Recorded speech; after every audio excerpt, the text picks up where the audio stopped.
Taj zvuk zvuči kao kotrljenje novca. Kuda si? Pošao, lepotane! Gospodine Krabo, šta? Prestani, molim da stani.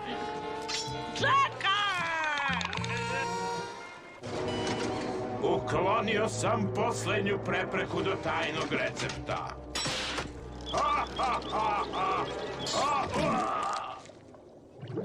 Bam, volite ribom. Malo ribom. Zdravo, gospodine Krabo. Zdravo, Sundjer Bobe. To sam ja, gospodin Kraba glavom i bradom. Stojim ispred tebe i nema nikog osim nas. Vidim, gospodine Krabo. Mislio sam da razgovaramo o tajnom receptu. Je li to mikrofon? Jeste. Moram da operem ovu košulju. U redu, daj mi tajni recept. Ali, gospodine, nismo obavili tajno rukovanje. O da, rukujmo se. Da, ne rukujemo se rukama, gospodine. U redu, ti počni.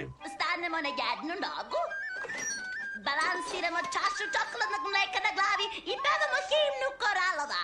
O, Koralovo, u srcu si nam ti, verni smo ti svi, baš svi, mi svi. Koralovo, Koralovo, baš svi. Je li vreme za recept? Evo sad će.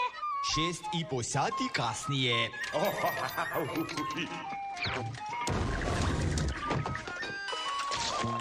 Jam, jam, ukusni špageti. Ćufte, ćufte i špageti ispod. Ravioli, ravioli, penji se na brod. U redu, da čujem recept. Žao mi je, gospodine Krabo, ne može. Šta? Ali uradili smo sve što si rekao. Držao sam se svih pravila. Čak sam i 105 žele bombona pojao na slamku. Zašto ne možeš da mi daš recept? To je vaše pravilo. Nikada ne izgovore recept. Rekli ste mi da ga čuvam u ovoj flaši. Ovo je prilika. Samo polako.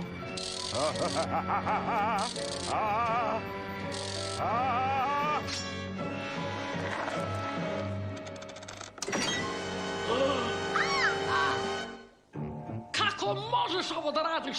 Daješ moj tajni recept ovom prevarantu! Ne slušaj ga, Sundjer Bobe. Sjeti se. Ravioli, ravioli, daj mi recept joli. Ne, Sundjer Bob, ne slušaj ga. Ja sam pravi gospodin Kraba. Ne slušaj ga. On je robot, to je očigledno. Da ja sam robot, što nisam. Barem sam dobro sastavljen. Nisam neka smrdljiva kanta. Koga ti nazivaš smrdljivim? Istina! Dok ne saznam ko